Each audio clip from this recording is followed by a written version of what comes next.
viajando por terras distantes, onde sempre encontramos algo familiar.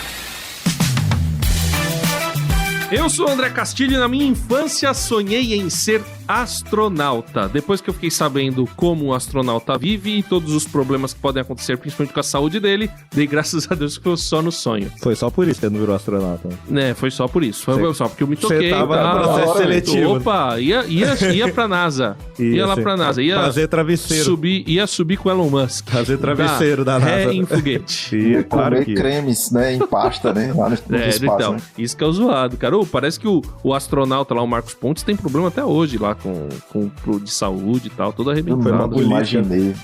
Nunca imaginei que era assim, velho. Aí dá problema na saúde da família. Sempre pensei que o cara ficar lá em cima feliz, né, olhando as estrelas e tal. Tá certo. A gente foi feito pra viver no chão. O cara quer ascender com Cristo depois como fariseu. Eu sou Carlos Pelerran e na minha infância em ser rico. Esse é um bom sonho. Eu aprendi com o Chaves. A aulinha da escolinha do Chaves, o animal come de tudo, os ricos. Aí já vi e falou, pô, quero ser um desses. Mas sempre quis mesmo. É que, mano, já tive muito sonho ruim, né, na infância. Todo mundo, ser bombeiro. Depois você quer falar, mano, ser bombeiro, tá maluco. Ser motorista, as profissões de baixo orçamento. Jogador de futebol, mas isso aí deixa quieto, né? Não ia dar muito certo. Não. Mas eu, por muito tempo, sonhei mesmo com medicina. Até cheguei a passar no vestibular, mas não fiz, não. Pra graça dos pacientes. Você chegou a passar no vestibular. Mas aí é outra história. Eu já contei em outro podcast da rádio aí. Procura outros vários milhões de podcasts. Pipoca de graça, Nos Caminhos da Fé, foi um desses aí. Depois vamos conversar sobre isso. Depois do caso aí que eu quero ouvir essa história aí, viu? E você é quem, Eu sou o Felipe Vieira. Todo mundo com história altruísta, né? Então, meu sonho de infância era ser um Power Ranger. Inclusive, eu até fiquei com a cicatriz na testa, querendo brincar de dar mortal, não consegui, tá aqui a testa no sofá e é isso. Na verdade, cara, eu estava com música desde novo, né? Tive o privilégio por causa do meu avô. Eu era presbítero de uma igreja e por causa dele eu estudei de graça. Tive esse benefício de estudar música de graça. Então, mas engraçado é que por muito tempo eu só ia, né? Quando você é criança, às vezes a galera ali coloca pra fazer as coisas, então você só vai. Então eu tive meio que um tempo de crise em que eu não sabia o que fazer com essa música. Então dos meus 6 anos, quando eu comecei, acho que até uns 10 por aí, mais ou menos, eu ainda fiquei naquele limbo de não saber o que fazer com a música. Mas por um bom momento da minha vida fui ser conhecido pela música, né, digamos assim, ser um músico profissional. Muito bom. Na época de infância e adolescência. Muito bom. Além de ser Power Rangers, né, também, obviamente. Pô, meu nome é Marco Furtado, meu sonho sempre foi de ser desenhista. E graças a Deus, hoje eu sou desenhista. Alguém zerou o game. Aí sim, viu? Aí sim. Pelo menos um, né? Platinou.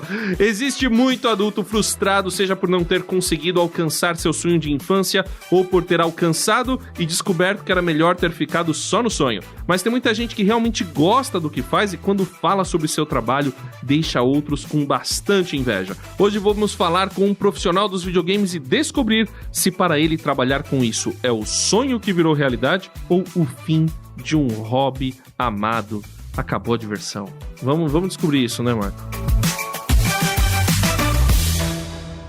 Bom, galera, a gente tava falando sobre sonhos de infância, né? Contei um pouco sobre o meu, mas é engraçado que eu na infância eu me enveredei, né, por várias coisas, até eu chegar na área de tráfico, TI, assim. né? Não, peraí, calma. Sem meios ilícitos, né? Até chegar nessa área, entre aspas, de TI, e acaba que tive contato com uma house ali nos meus 11 anos de idade. Então, meio que eu posso dizer que me aventurei em várias coisas. Minha mãe também botou em aula de desenho, tinha um amigo da família que desenhava bem pra caramba. E nesse meio tempo ficou esse carinho, esse amor por design, né? Por arte, assim. É meio que parecido com música.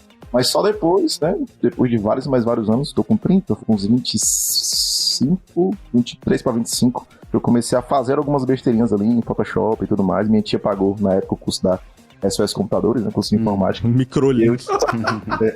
Mesmo esquema.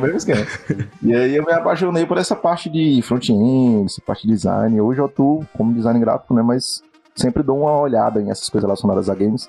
Gosto do cenário de games, gosto do cenário de esporte eletrônico, então eu acompanho essa parte mágica, assim, né?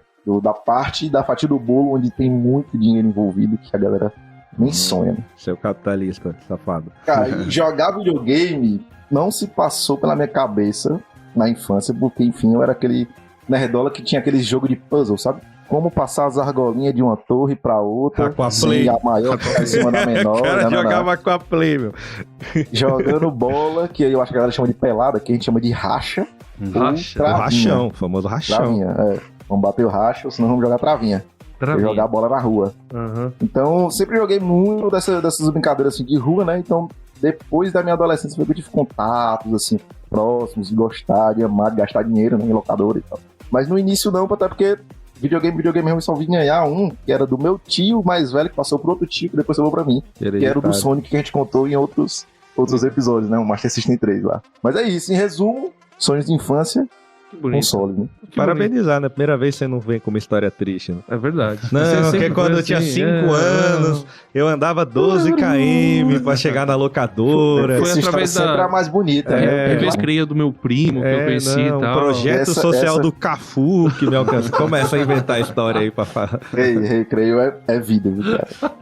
Recreio de boy, já falei. Se você tinha, você é rico, pai. Eu que era pobre. Agora... Demorou pra você ver, né? Que Power Ranger e música não dá dinheiro. Cara, 25 anos. Demorou bem. Música mais, né? Power Ranger foi cedo, mas música demorou. Talvez Power Ranger se desse mais certo. Aí dá pra animar as festas ainda. Total.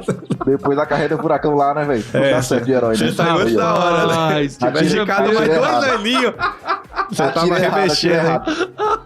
O cara de Zord fazendo carreta furacão. Ia ser crossover com Fofão. O Homem de Ferro. Carreta Furacão é os Vingadores brasileiros. Né? Cara, impressionante. Os caras jogam Super Smash Bros, velho. Isso aí é na vida real, pô. Todo mundo misturado lá. E ontem, não, essa notícia não é de ontem, mas eu tava no Instagram, Batman briga com Superman na estação Osasco.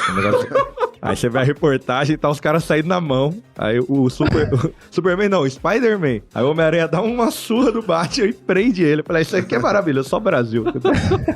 Vou continuar nas histórias aqui. Vamos lá. Quando eu era criança, né, eu falei que eu sonhava em ser astronauta. Aí que na idade da pedra lascada. Exato. Você não tá muito longe, não. Mas quer dizer, tá longe sim, ele é muito novinho. E quando eu era pequeno, eu não tinha dinheiro, portanto não tinha videogame. Fui ganhar... Quer ver com a história triste hoje? Fui ganhar Master System 3 muito tempo depois. Master System 3 com Alex Kidd na memória. Eita, esse era o brabo. Esse era bom. Aí o que acontece? Antes de ter o videogame, eu não lembro se uma época quebrou, não tinha. Eu tive um estojo. Que é uma lancheira, na verdade, que ela tinha os planetas, tinha um sistema solar nessa lancheira. E era uma lancheira, assim, muito interessante pra época, um pequeno nerd como eu era, né? Eu olhava aquela lancheira e aí eu ficava imaginando um jogo de nave espacial ou de viagem planetária naquela lancheira. Cara, você realizou jogando... hoje com 39 anos. Exato. Aí tô jogando Starfield por causa disso. Aí eu tô lá, tal, não sei o quê. E eu lembro, cara, que as outras crianças obviamente perceberam. Eu devia estar, sei lá, na 3ª, 4ª série. Idade dos nossos filhos. Esse louco decorando o sistema solar. Teve um cara que veio falar: Ô André, o que você fica fazendo aí? Eu falei, não, eu tô aqui jogando. E o cara me tratou como se eu fosse meio, sei lá, um doido mesmo. Da mesma idade que eu. E eu lá na minha imaginação super fértil e tal. Aí eu gostava realmente de jogar videogame e ficava pensando, cara, como seria legal trabalhar com videogame, principalmente trabalhar jogando. Tá explicado muita coisa, né? Phantasy Star, você gostar, essas coisas tudo. E aí eu tinha, só que nessa época eu não conhecia Phantasy Star, eu conhecia mais o Sonic, né, o Mario e tal, o Street Fighter. E aí eu ficava, cara, como seria legal trabalhar jogando videogame. E naquela época nem tinha esportes, nada disso. E eu assisti um episódio do Mundo da Lua, do Lucas Silva e Silva. Uhum. E tinha um jogo Mario-like no Mundo da Lua, né? E aí tem um episódio do Mundo da Lua que ele sonha que ele é um atleta de esporte. Naquela época, começo dos anos 90. Só que o personagem que ele gostava se materializa e começa a dar remédio pra ele, porque ele não podia parar de jogar, porque ele tinha que treinar muito pra poder chegar no nível da competição. Então ele ficava com olheira gigantesca e tal. Então dava um susto na gente, né? Que tipo queria... que é hoje. Mais ou menos isso. Os caras que jogam 16 horas, né? Pra treinar o bagulho. Cara, então foi interessante eu ver. E no final das contas, depois você entende que todo trabalho, por mais que seja legal, por mais que seja divertido, por mais que seja aquilo que você gosta de fazer, não deixa de ser um trabalho, né? Então, esse foi minha história de infância. Trabalhe com o que você ama e nunca mais amará nada. Desse jeito mesmo, literalmente. É a grande filosofia de vida. Eu sou o irmão mais novo, né, par de mãe. Então, tipo, e o primo mais novo, durante aí uns 15 anos. Depois, você sempre tem um tio com 60 anos que resolve ser pai de novo. Aí nasceu um. Então, eu sempre conheci tudo muito jovem, porque meus primos, meus irmãos são mais velhos e cresceram jogando tudo. Então, lá em casa, desde pequeno, sempre teve muito videogame. Então, fui o cara que jogou durante uns 2 anos com o controle desligado, né? Não, joga aí, mãe. Tá jogando comigo, hein? Esse boneco aí, olha lá. Mas que eu comecei a jogar de verdade foi o Play 1. E eu lembro que um jogo que eu apanhava muito pra aprender a jogar, e é ruim esse jogo, é o Dragon Ball GT Final Bolt. É um 3D fuleiro, assim, mas ruim, mobilidade, um tanque de guerra pra um jogo de luta, mas joguei aquilo até dizer chega. E desde então, sempre joguei. E aí meus irmãos sempre compraram. Eu tenho um irmão mais velho e uma irmã, então eles sempre tinham um videogame. Então eu sempre joguei com eles. Então, assim, nem me lembro da data que eu não jogava alguma coisa. Então na infância jogava videogame, depois fui pro PC, joguei uns MMO. Depois vi que... é bom, viu? Ragnarokzinho. Saudades. Ixi, pai, nível 99. 20 anos da minha vida eu dei pro Ragnarok. Você é louco. Ragnarok, World of Warcraft, Grand Chase. Só bom jogo. Demais. Então, Raiz. Gumball, que é o DD Tank antigo. Joguei muitas coisas. Original. É o original. E aí depois eu comecei a ficar mais no console, que acho que tem mais... A gente vai ficando velho, vai ficando mais egoísta também. Porque no começo, uma rede social, MMA, depois eu não quero conversar com ninguém. Quero jogar meu jogo, entendeu? Quero platinar. No máximo eu jogo daqui um FIFA pra bater no cara. A gente chega, ganhei de você! E nunca mais vejo você na vida. Então sempre gostei muito de games. Então acho que de nós aqui, acho que eu fui o único que não parei em nenhum momento, né? Eu acho que sim. 3. Então sempre joguei bastante. E depois o meu primeiro videogame de verdade foi o Play 4. Primeiro e único, porque eu não ganho pra comprar um Play 5. Alô, abraço, quem quiser doar pra minha fundação. Patrocínios, eu aceito. E por isso que, assim, eu tenho um apego muito grande, porque eu acho que é uma válvula de escape muito boa. Pra mim sempre foi, de fazer amizade, tinha muita memória afetiva com os meus irmãos com isso também. Então, pra mim, videogame sempre fez parte da minha vida, assim, não tem muito segredo. Marco, como é que foi sua história com desenho de infância? E como que isso evoluiu? Se já tinha desde a infância relação com videogame, se você já gostava. Conta um pouco aí do pequeno desenhista para se tornar um diretor de arte. Minha mãe, ela sempre desenhou e pintava também. Então eu cresci vendo minha mãe cheio de quadros em casa. Então tinha mais de 20, 30 quadros na minha casa. Na nossa casa do interior também, era só quadro dela para todo lado. E aquilo lá me inspirava. Então eu nem batia na mesa, eu já queria pintar os quadros junto com ela. Aí, resumindo bem, assim, né, eu comecei a desenhar com uns 3, 4 anos de idade, as capas da Mônica, do Cebolinha. Então eu decalcava. Anos depois, 3 anos. A gente tinha sempre muito preconceito. Pô, mas esse é um decalque, você não fez da sua cabeça e tal. Só que depois, quando eu já virei profissional, é um dos melhores exercícios que tem pra você aprender a desenhar, que é realmente decalcar. Então eu fiz muito decalque na minha vida e ajuda muito. E aí você já usava com folha de papel vegetal? Que era isso que a professora passava pra gente, né? Não tinha, assim, né? Tinha uma folha sulfite, e é sorte que o desenho da Turma da Mônica era bem preto, linha grossa, né? Dava pra enxergar. Mas eu não gostava de desenhar em folha vegetal, assim, era meio estranho, assim, sei lá. Mas aí eu fui fazendo uns cursos, fui pintando uns quadros também, aí com uns 10 aninhos, assim, minha mãe já desanimou, porque eu tava fazendo uns quadros mais legais que ela, coitada. Ela foi fazer outra coisa, não deixa esse moleque aí. A primeira vez que um filho aposentou a mãe. O cara aposentou a mãe, sério. E aí eu falo assim, pô, essa montanha tá meio estranha. Aí ela, mas eu não sei fazer montanha, como você fica melhor? Aí eu falei, pô, que saco, acho que eu desanimei ela. Mas ela continua artista até hoje, já faz outras coisas, né, patchwork e tal. E então aí eu fui desenhando e óbvio, né, o game sempre teve uma boa influência, né? Então eu jogava bastante Pitfall, os jogos do Atari, e aquilo mexe muito com a imaginação, né? Porque você não tem pixel, não é... Enduro. Aquilo lá, na verdade, assim, ele é muito imaginativo, né? Porque você tem que fazer uma ligação e você entender, pô, beleza, isso daqui é um carro. Isso daqui, eu tô em alta velocidade, tô na noite e tal. O seu cérebro faz o resto. E isso, se você exercitar isso, sua imaginação fica muito boa, né? E pra desenhar você precisa ter imaginação, né? Mas você, quando via o videogame e tal, você se imaginou em algum momento, claro, antes de entrar no mercado, você chegou a se imaginar, puxa, eu acho que isso aqui seria legal de fazer, o desenho, será que eu faria algum personagem, de repente, de videogame, que depois você foi jogando, que te deu alguma sensação, poxa, acho que seria legal fazer isso? Chegou a ter alguma coisa assim? Então, isso aconteceu com animação. Eu olhava os desenhos animados, né, consumia muito, e falava, eu quero ser um animador. Eu quero ser desenhista para animação ou ser um animador mesmo. E fiquei com isso por muitos anos. Tanto é que estar na indústria de games para mim foi uma surpresa muito agradável, assim, porque eu não imaginava, simplesmente, acho que por acidente eu não imaginei. Só que refletindo um pouco, onde que tem mais conteúdo, né, pra gente desenhar? São jogos live, né? Então é skin pra todo lado, é criação de personagem, criação de cenário, o jogo tá vivo, você tem que ficar mantendo e refazendo o jogo. Eu falei, pô, aqui é um prato cheio pra ficar trabalhando. Aí um amigo me convidou, aí eu falei, beleza, vamos ver qual é que é dessa empresa aí, vai. Nem dei bola. Mas cheguei lá, pirei, assim, achei muito, muito massa, né? Legal. Deu um salto grande aí da infância pro hoje em dia. Desde os 3 anos. 3 anos comia sabonete, mano. Sabonete de terra, né?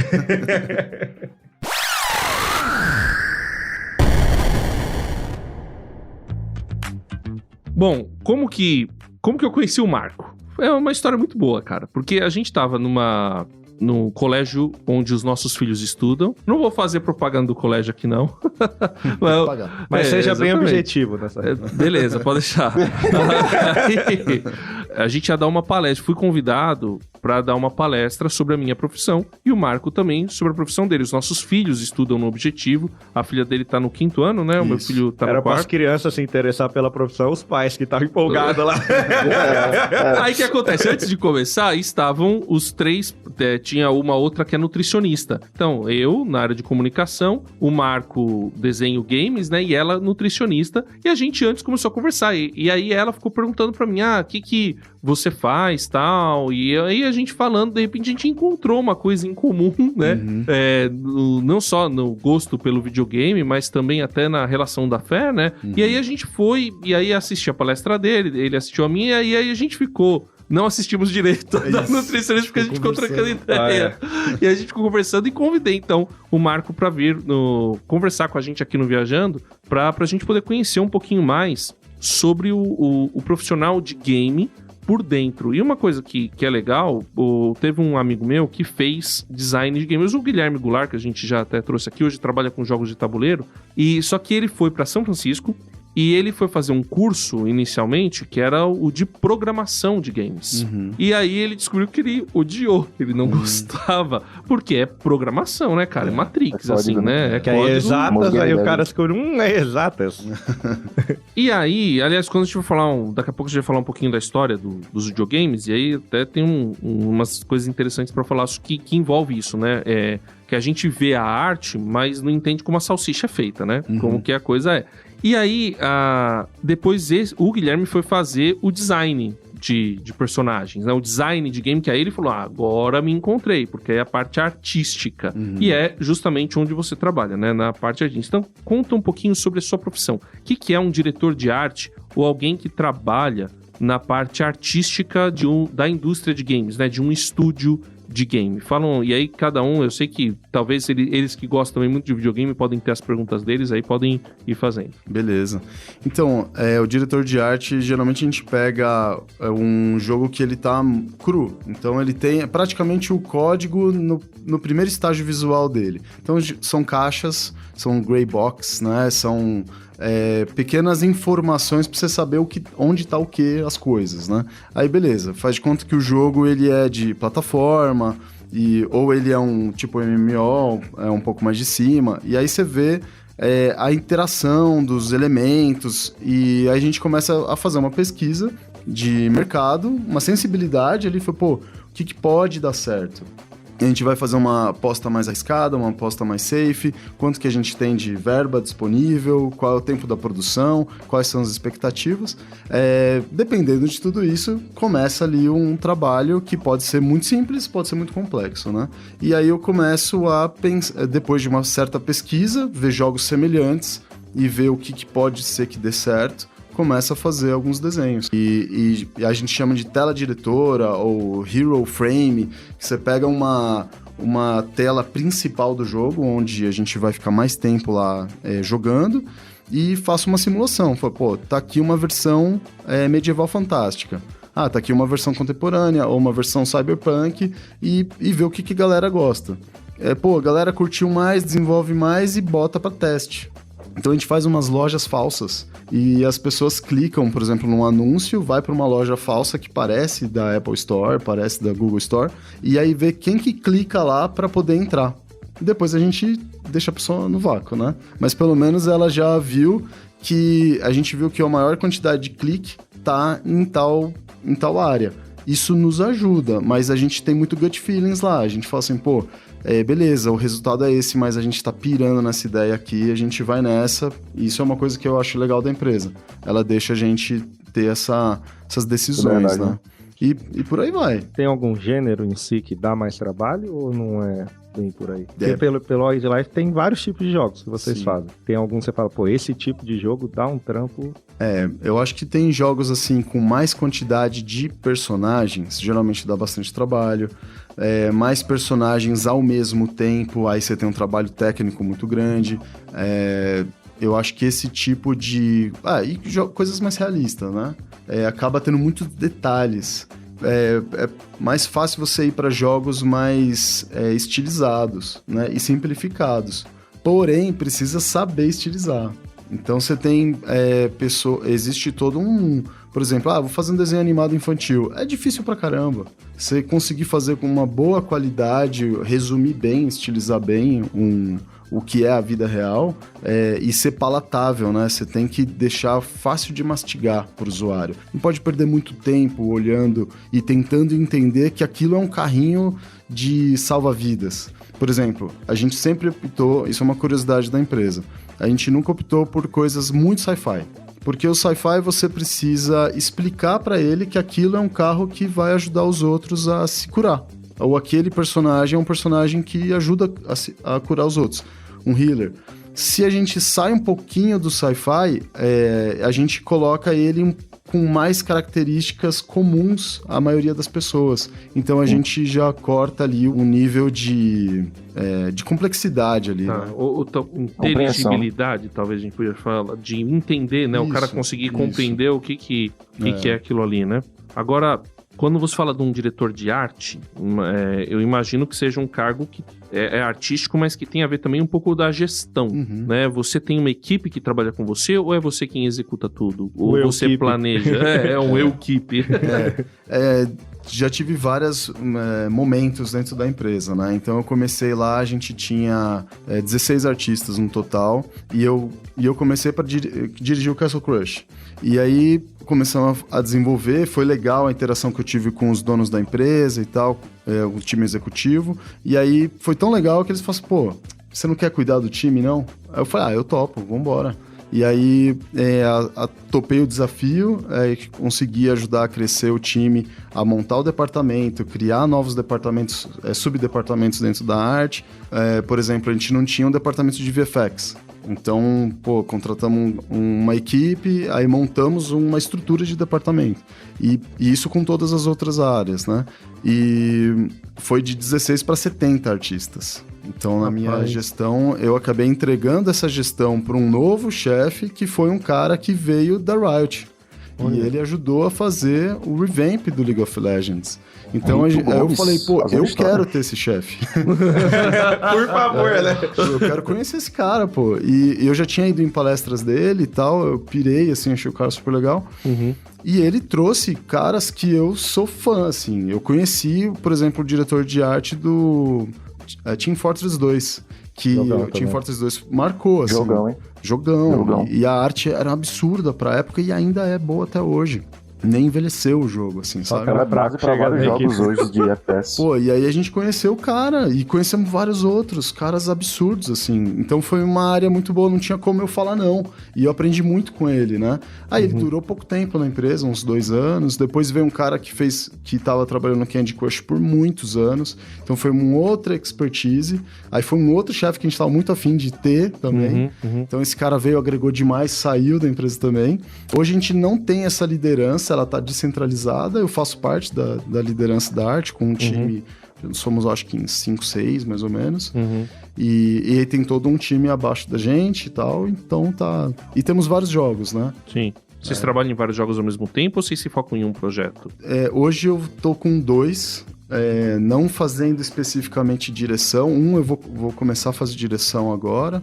Na verdade, tem de tudo. Então, às vezes eu faço direção, às vezes não faço, às vezes só fico na produção. Então, eu tô ajudando na produção de um e fazendo direção de 2. Só que a gente tem vários jogos e a empresa comprou várias outras empresas. Na verdade, ela montou várias outras empresas. Então, dentro da Wildlife tem uns 5, 6 estúdios a mais que estão desenvolvendo os próprios jogos que a gente ajuda eles também. Que legal. A gente vai saber mais. Queria continuar um pouco mais no lado pessoal, assim.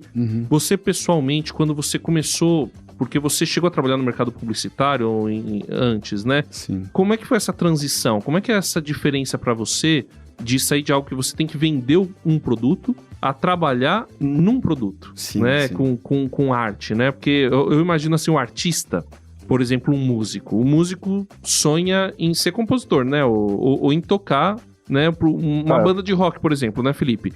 Aí, de repente, você é contratado para fazer jingle. Eu acho que é um pouco frustrante, de certa forma, né? Eu vou fazer campanha de político, né?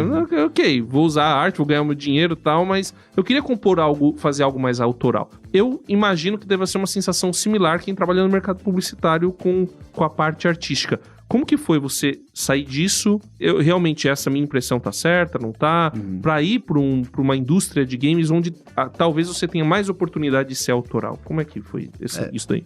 Então, uma coisa interessante é manter esse equilíbrio. Então, eu sempre falo pra galera, vamos manter o portfólio pessoal. Eu sempre mantive vários projetos pessoais. Acho que isso nunca pode parar. Então, o último projeto que eu tive também tem a ver com jogos, projeto autoral. Falei, vou refazer os Street Fighters, né? O Street Fighter 2, que é o que eu mais joguei, né? O melhor. Aí eu falei, eu piro, cara. E aí eu falei assim, vou fazer o Ryu. Beleza. Aí fiz o Ryu, tá até lá no meu Instagram. Aí eu falei, nossa, deu trabalho isso daqui, né? Mas eu gostei de fazer, eu vou fazer os outros. Aí eu fui, fiz o Blanca, fiz o Dalsin, tá quase pronto. Tava quase pronto, que já vou explicar por quê.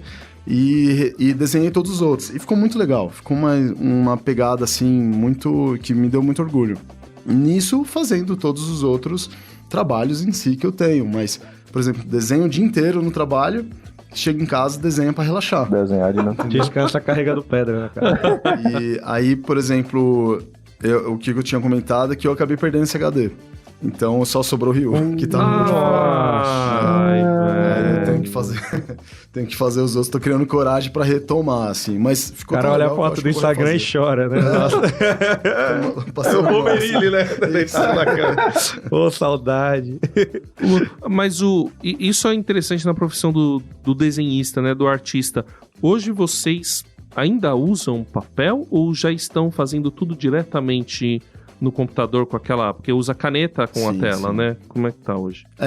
Profissionalmente é muito mais fácil desenhar direto na tela, usando uma Cintiq ou algum monitor digital lá, que você consegue fazer com uma caneta digital, né? Que você consegue desenhar direto. Muito mais prático. Mas é muito gostoso desenhar e às vezes a mente funciona diferente no papel. Você consegue explorar de maneiras diferentes, mais fácil. Às vezes a nossa criatividade ela é muito modular, né? Então tem coisas que me inspiram, tem coisas que eu tenho que... Por exemplo, eu não gosto de fazer o mesmo trabalho do mesmo jeito sempre. Eu sou muito inquieto nesse aspecto. Então eu sempre faço técnicas diferentes para executar um desenho. Senão eu fico muito entediado fazendo sempre a mesma coisa, né? E então às vezes eu faço direto no papel, daí eu tiro uma foto, jogo pro computador e por aí vai. E tem profissionais que são quase que 100% papel. E aí só leva pro Photoshop pra fazer uma corzinha e tal. E funciona. Um deles trabalha lá com a gente. É um monstro, assim. Chama Marcelo Braga, ele é muito bom. E aí, quando você escaneia, como é que faz pra dividir em camadas? Usa inteligência artificial ou não? Ele vai Não, é bem refazendo? Você pega, por exemplo, um fundo branco e a linha preta. Aí você joga no Photoshop, coloca num layer mode lá, que chama Multiply. Então tudo que é branco fica transparente. E aí tudo que é preto fica... E aí tem vários modos, né, de blend, né, de mistura. E aí é tranquilo, já separou. Tem várias maneiras também de separar. Sim. Técnica, né? E a cada dia que passa melhora muito, né? Antigamente era bem mais duro pra fazer isso. Hoje em dia já tá bem mais prático. Photoshop em si. E tem a inteligência artificial, né? Que mudou muita coisa, né? Na área. Facilitou muito. Só que tem muita gente assim preocupada, né? Pô, vai precisar desenhar? Vai rodar uns aí, vai rodar uns desenhos. E tem uma galera, assim, bem preocupada. Tem muito trabalho que já não se pede mais. Então, por exemplo, a galera de concept mesmo, cara, é muito fácil hoje em dia. Você pede lá no Midjourney, pô, ele cria uns negócios absurdos, cara. Cara, e o louco, eu sigo um cara também que eu acompanho que ele sempre comenta sobre isso, que já tá aí, já é uma realidade, né, as IA. Mas hoje o Midjourney já liberou a possibilidade de você criar sua própria IA para um benefício específico. Sim. Beleza que é temporário, tá numa fase meio que beta ali, mas você já tem a possibilidade de criar o seu próprio recurso, digamos assim, né? Aí você faz uma treinada, né? Isso, já dá uma treinada. E eles também vão usando isso como banco de dados para eles também criarem as suas próprias coisas. Então, assim, é um infinito de coisas que criar. O meu maior medo de botar prompt nessas IA é justamente porque eu sei que eles estão usando os meus dados e o meu prompt para aperfeiçoar a própria plataforma, né? Então, porque o prompt, quando você dá um prompt é o comando, né? Quero, sei lá, um boneco verde com cabelo amarelo, com tal massa, tal, você vai dando quanto mais detalhado o prompt, mas você também tem que aprender a fazer o prompt, né, que tem todo um esquema, a maneira como você tecla, tal, e aí eu vou colocando e ele vai aprendendo comigo, cara. Então eu fico com medo, assim, parece que de certa forma a inteligência artificial tá sugando a gente, né, não sei se... Sim, já assustador. Teve essa impressão, né? Eu tenho, e é muito assustador pela facilidade. Então, por exemplo, eu tô lá criando, tô desenhando, tô levando um mês pra fazer um negócio super complexo, e ele faz 4 versões em 5 minutos, ou em 1 minuto, da mesma complexidade. Então, dá uma desanimada. Eu tive várias crises, assim, de falar, caramba, e agora, né? O que vai ser? Só que, assim, como que eu solucionei esse problema na minha cabeça? Quando a gente tá criando algo, ela tem um propósito. Eu preciso saber o meu propósito como um artista, né? O porquê que eu tô fazendo aquilo. E aí eu indico pros outros profissionais o porquê daquilo. Então você já sabe o porquê, você tem a visão e você começa a direcionar o projeto para aquela visão. Então a pessoa que está dirigindo, ela não precisa necessariamente executar, né? Ela vai simplesmente dirigir. E aí como isso é executado, aí varia muito, né? Então eu vou chegar e vou falar assim, gente, vamos produzir esse jogo, ele vai demorar 1 ano. Mas porque a gente não vai usar AI. Então somos contra, não vamos usar. Só que todo o mercado está usando. E agora? Eu não posso demorar mais 1 ano para fazer o mesmo jogo que o meu concorrente vai fazer em 1 mês, sabe? Então eu acho melhor começar a usar. E aí a gente tenta ir pro lado mais ético possível, as plataformas que são as mais transparentes possíveis. Mas o que eles já fizeram, já fez, não tem como desfazer. Eles já aprenderam. Eles pegaram um banco de dados de 5 bilhões de imagens da internet sem autorização de ninguém e alimentaram toda a base de AI de imagens generativas, e esse conhecimento não vai se perder. Você pode até falar eles podem até falar, não, a partir de hoje somos éticos, não vamos roubar mais nada de ninguém. Mas aquilo já tá lá. Mas eles já aprenderam. O cérebro deles já tá funcionando daquele jeito, com aquela base antiga. Então, não tem o que fazer agora. É lutar para que eles sejam mais éticos, mas a gente vai acabar usando. Isso vai mudar tudo. E já tá mudando, né? Aí você falou até em relação à motivação, né, o propósito, né, o porquê que eu tô fazendo determinada coisa. Mas o que motiva você enquanto profissional? Né? É o prazer pelo videogame? É o prazer pela arte? O que te faz levantar, desenhar, voltar pra casa e continuar desenhando. É o boleto. O boleto ajuda muito, né? As preocupações, assim, né, da vida. Agora, assim, artisticamente, é muito legal, né? Eu acho que eu acabei não respondendo uma pergunta sobre a transição da publicidade. Ah, é verdade. É verdade. Como é que foi pra você sair de uma área mais comercial e entrar numa parte, sei lá, mais autoral, se a gente pode chamar assim? A parte comercial de publicidade, ela também tem uns prazeres artísticos, né? Por exemplo, eu cheguei a fazer capa de... Cheguei a desenhar de tudo. Então, desenhava carro, desenhava caminhão, até capa de cigarro, ilustrações. Aí, por exemplo, de cigarro, eles falam assim, a gente quer ilustrações cartunescas, tipo cartoons dos anos 50. Cara, aí a gente começa a ler os grandes mestres do passado e tenta fazer reproduções. Isso você aprende pra caramba. Eu tinha um chefe que ele falava assim, ele recebia era uma ilustração de um tronco de floresta, de árvore de reflorestamento. Certo. E tinha um passarinho lá. Aí ele liga pro diretor de arte e fala assim, desculpa, mas eu vou mudar a raça do passarinho, porque esse passarinho não vive em floresta de reflorestamento. Ele é mais de outro tipo de região. E aí eu falei, cara, esse cara é muito esperto, velho. E aí, então a gente aprende muito, culturalmente falando, né? Louco. Pra desenhar também, a gente não pode inventar como um motor tem que pegar um motor e desenhar um motor direitinho, né? Então esse era o prazer que eu tinha lá, de trazer de ter esse conhecimento, de passar pra ilustração.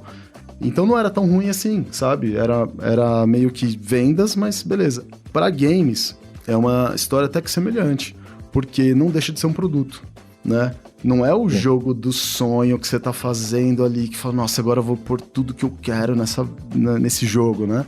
Que talvez seria algo parecido com Doom, que eu gosto muito, né?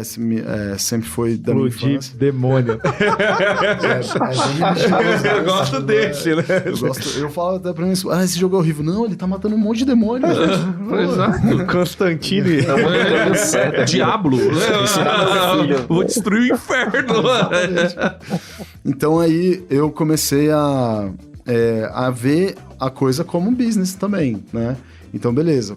O que a gente vai fazer com esse jogo? Aí acaba deixando um pouco o lado autoral, né?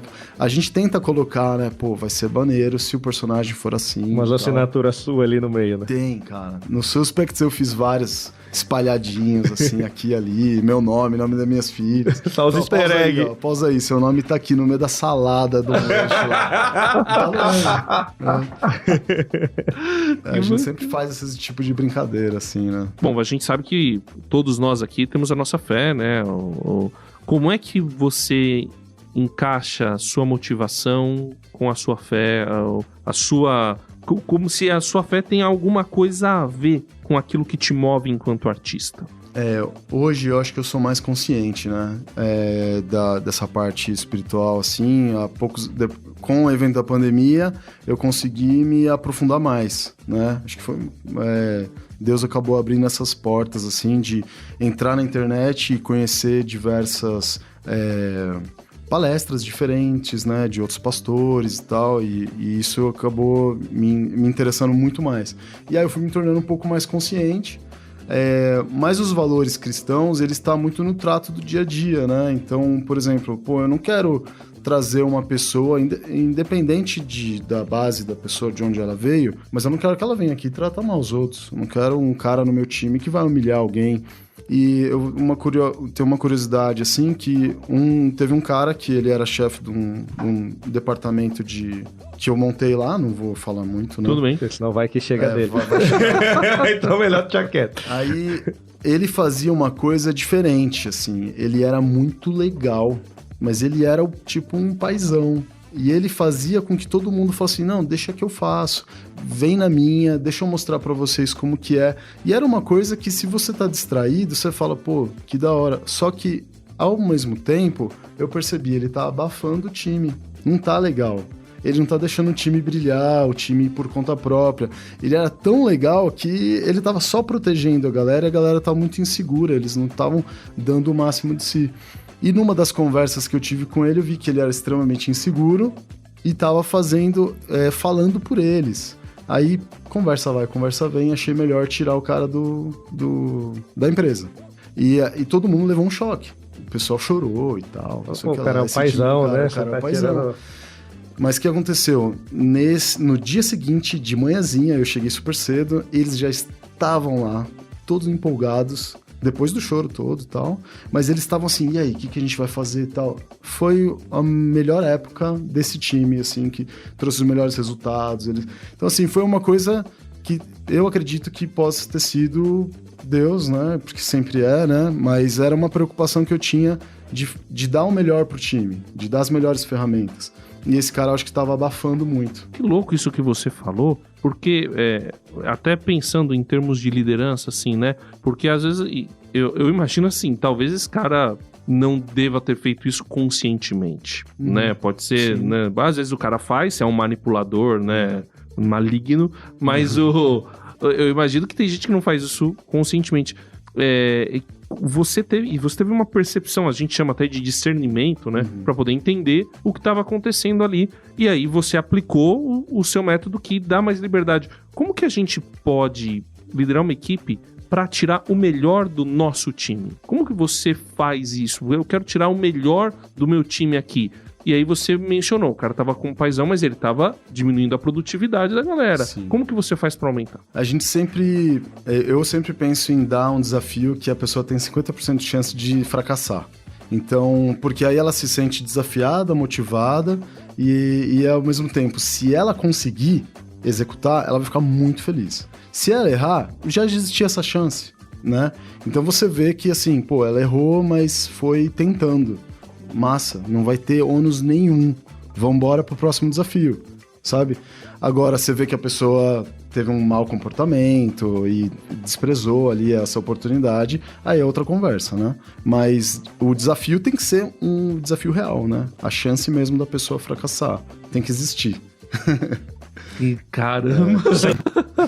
Você fica muito no conforto, né? E o conforto, ele gera bastante falta de oportunidades para você desbravar novas áreas, né? Sei lá. Eu acho isso louco, porque de certa forma Deus faz isso com a gente, né, cara? Porque assim, a gente tem alguns versículos que falam sobre você ser provado pelo fogo, né? Então, por exemplo, lá em 1 Pedro 1,7, tá na Bíblia, né? Para quem não conhece, tá escrito que a gente vai passar pelo fogo, assim como o ouro, para ser refinado, né? Para ser provado. E o ouro, ele passa pelo fogo para ser purificado. O fogo são as provações, são os problemas, são os desafios que a gente enfrenta. E aí a gente passa pra gente sair melhor do outro lado, né? Então eu acho isso legal. Às vezes a gente fica protegendo as pessoas, protegendo quem é pai, né? Protege os filhos, protege os amigos, ou quer se proteger,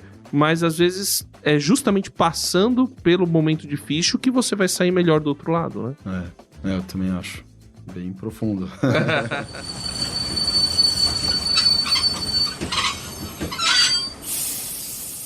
Bom, e eu quero pedir agora pro Marco também falar sobre as redes dele aí, falar um pouquinho do trabalho, até da empresa que ele trabalha, o Wildlife Studios, né? Então, fala aí como é que o pessoal encontra você e a empresa.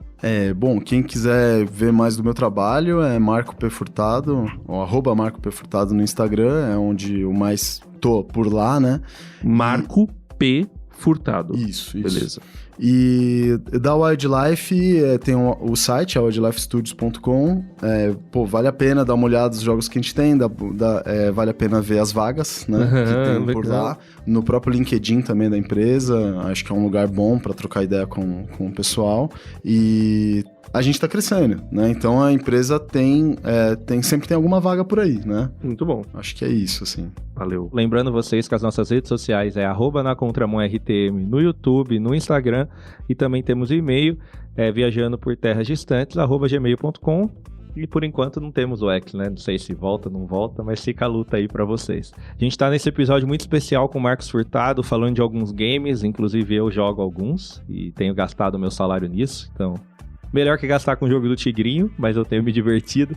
E falando do Samurai X, a gente viu alguns comentários, tanto no nosso grupo de WhatsApp, que você pode pedir para entrar também pelo Instagram, tem o link direto, do pessoal falando que é um dos melhores animes, melhores músicas. Porém, nos dias de hoje, não sei se daria muito certo. Muito sangue, violência, morte. Acho que não são assuntos que dão muito certo, né? Já vi num saudoso Reels que os desenhos acabaram quando a Fátima Bernardes destruiu o TV Globinho. Então fica aí a minha revolta. Se você nasceu pós-TV Globinho, você não sabe o que é aproveitar a sua juventude. Mas, se ainda tem esperança de se tornar um gamer ou um produtor de jogos, continue curtindo esse bate-papo com a gente. Até mais. Falar um pouco da indústria dos games agora. E vocês que são uns Telecurso 2000 aí, quem quer trazer a história aí? Eu não sou de história, não, eu gosto de jogar. Não, a gente teve o primeiro videogame, Magnavox Odyssey, lançado em 1970. Deixa eu pegar a data aqui. Eu acho que longe de existir aí. Tava longe de existir. Não, então, essa é década de 70. Eu acho que é 71 nos Estados Unidos. Faculdade. Não, eu nasci em 84, tá, ô bonito? Eu sou já a terceira geração. Então você teve a primeira geração, aí a segunda geração é o famoso Atari, que ele citou, né? Pitfall e tal, isso já é a segunda geração. Primeira geração, quem é mais velho fala de um tal de telejogo, que eu nunca vi, mas que tinha o Pong lá, que você ficava... Os consoles eram, na verdade, duas rodinhas, assim, você ficava girando e tal, era diferente. Aí você teve... A segunda geração, o Atari, famoso. Terceira geração do Nintendinho e Master System. Porcaria de videogame, mas salvou o mercado. Salvou o mercado, porque você teve aquelas um crash. 3 cores horríveis. Você teve um crash em 83 por causa do ET. Mano, é os Beatles do videogame. Você acredita que ele não gosta de Beatles? É os Beatles do videogame. É verdade. E acha que tem argumento racional pra os Beatles do videogame. Beleza. Terceira geração, o meu queridíssimo Mega Drive, ou Genesis, Sega Genesis, e o Super Nintendo, superestimado. Que é muito melhor que o Mega Drive. Com aquele áudio de carro do... Superestimado. Carro da maçã do amor. Superestimado. E aí, essa é até a geração dos 16 bits, que é muito... Aí eu acho, não sei se... Uma das melhores. É muito boa, e a gente costuma brincar, né, que os jogos de hoje em dia são Nutella, né, cara? Porque naquela época, se você queria zerar o Sonic com todas as esmeraldas, cara, mas também vamos lembrar que uma faculdade ali de era do Sonic. fliperama também, jogo feito pra comer ficha, né? O jogo feito... É muito mais pra arrancar seu dinheiro. Sim, mas o Sonic não era de fliperama, ele era de videogame. O que eu acho que na verdade, é porque assim, o jogo, primeiro que você tinha um espaço de memória curto, né? Hoje em dia, os jogos têm, sei lá, 100 e poucos gigas, um jogo AAA. Deve ter. Até mais. Meu Play 4 chora com o Horizon lá, o Forbidden West. Quantos gigas? Acho que Forbidden deve ter uns 170. É muito, né, cara? E aí dá load no meio do jogo. Se você atravessa muito rápido o mapa, o jogo dá load. Ele para um pouco, carrega e vai. Eu não sei se tem jogo de Tera processar. Já deve ter tem jogo de Tera, né? Não sei. Pro Play, acho que não. O Play 4 não tem Tera de memória. Não tem porque o meu Xbox Series S Guerreiro tá com 500 GB. Então, é a mesma coisa do Play 4. Você é louco, tem 1 Tera, você tem que ter dois videogames ligados pra rodar o jogo. Não, eu acho que Mas chega lá, irmão. 6 GB. Mas aí, naquela época não. Então o Sonic, acho que a gameplay do Sonic, sei lá, 1 hora, mas pro cara chegar... Uma hora jogando bem, né? Não, jogando perfeito. Pra chegar nessa 1 hora, cara... Então, ele tinha que fazer render o jogo, né? Acho que é por isso que era difícil. Agora, não sei se você sabe um pouco dessa história. Como você imagina que era o cara construir um jogo naquela época, Marco? O cara, porque no final das contas, eu sei, hoje tudo vira código, beleza? Só que você já tem uma back-end que te ajuda. Eu crio e essa criação é espelhada no código direto, já cria um código. Só que naquela época o cara codificava, não tinha nem DOS direito, era tudo eu já ouvi falar que os caras, a música, eles tinham que programar a música. Depende do jogo. A genialidade do David Wise no Mario e no Donkey Kong é isso. A música é muito boa até hoje, porque aí ele decodificava a música no game. Então o cara ia lá, via, fazia a nota no 0101, era embaçado. Por isso você não consegue hoje jogar ele em emulador e a música fica uma porcaria, porque você não consegue processar o que ele fez lá atrás. Coisa, né? Mas isso é trampo de lunático, né? O cara, isso aí é maluco pra fazer, você tá doido. Da parte artística, assim, que é o que eu sei, porque código nem me arrisco, né? Eu lembro que os caras já tinham um motorzinho gráfico lá, um programinha que eles tinham poucos pixels mesmo para poder executar. Até numa das versões mais antigas do Mario, não tinha o preto numa das versões, então ele ficou meio marrom, assim, o contorno. Tem o Mario com o macacãozinho meio... diferente a cor, né? E aí você não sabia se aquilo era bigode, se não era, o que era aquela boca lá. Mas tinha muita limitação, né? E o legal é que esses caras estão tudo vivo. Esses artistas, os caras que fizeram Street Fighter, que fizeram Mario. Você vê os caras lá, os artistas dando umas entrevistas. Tem uns documentários japoneses, assim, que vale muito a pena ver, assim, pra quem quem curte, assim, né? Então, acho que é a limitação, né? A limitação faz você...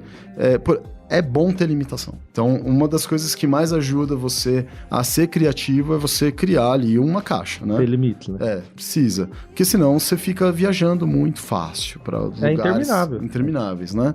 Então, acho que isso ajudou muito a galera a ir no limite, né? E a tecnologia... Isso é a maior prova de que a tecnologia... a arte anda junto com a tecnologia, games, cara. Isso é uma das coisas que você mais vê fácil, assim, é isso, né? Isso de limitação é muito importante. A gente tava conversando outro dia. Esse é um problema da série Crônicas de Gelo e Fogo. O autor construiu uma limitação, mas que é quase sem limite. Então ele não consegue acabar a história. Porque ele não termina. Porque eu já falei, ele escreve, ele fala, ele tem uma ideia de história, mas cada capítulo é a perspectiva de um personagem. Ele fala, quando eu escrevo, eu tento pensar como aquele personagem reagiria. Então ele tá simulando, sei lá, 20 seres humanos tomando decisões. Cara, até ele conseguir casar, que todos eles tomem uma decisão pra ele encerrar a história, não vai acabar nunca. E no caso do Crônicas de Gelo e Fogo tem outro negócio doido, né? Porque é papel, né? É papel e imaginação. E caneta lá, pá. A história tem que ter coerência, pensa muito mais no enredo, por isso que inclusive o enredo é muito bom. Só que eu lembro que porque ele era roteirista de cinema, o Martin, né? E aí o que ele falou? Eu larguei o roteiro de cinema, porque eu quero fazer um negócio onde o orçamento não seja uma limitação pra minha criação. Então eu quero botar um monte de batalha e tal, não sei o quê. Os caras viram aquilo e quiseram transformar numa série. A primeira temporada teria, acho que 2 batalhas. Eles cortaram, porque não ia ter condições de fazer, não tinha orçamento pra fazer a batalha. Então, mete um martelo na cabeça de um deles lá, que é o que o Tolkien usou no Hobbit, né? Esse recurso. E aí a gente conta a história, como é que aconteceu depois da batalha. Mas a batalha tá no livro. Sim. Então, ainda tem esse negócio, né? E no videogame, essa limitação muito grande fez com que o pessoal usasse muito a imaginação para poder compor. Só que isso mudou porque você foi aumentando. Eu lembro, o pessoal falou, acho que é o Dragon Quest. Ele foi feito o primeiro Dragon Quest, que já é um jogo considerado grande pra época. Dragon Ball RPG. E o Dragon Quest é do Fly, né? Tinha um desenho Fly, que é do Dragon Quest. 85, acho, 86, por aí. Foi o primeiro JRPG.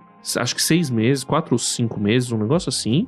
E a equipe eram 3 caras. Eram 3, 4 caras. Absurdo. Quantas pessoas você precisa hoje pra fazer um jogo? Então, depende muito do jogo, mas tem times grandes e times pequenos. Sim, mas né? um mobile, que seria um simples, entre aspas, assim. Não, aí vai umas 5 pessoas, dá pra fazer um jogo. Mas bem simplesinho, né? Bem simples, Agora e depende também do prazo, né? Mas você pega um jogo mais complexo, tipo tênis, a gente chegou a ter 70 pessoas no jogo todo, né? Mas...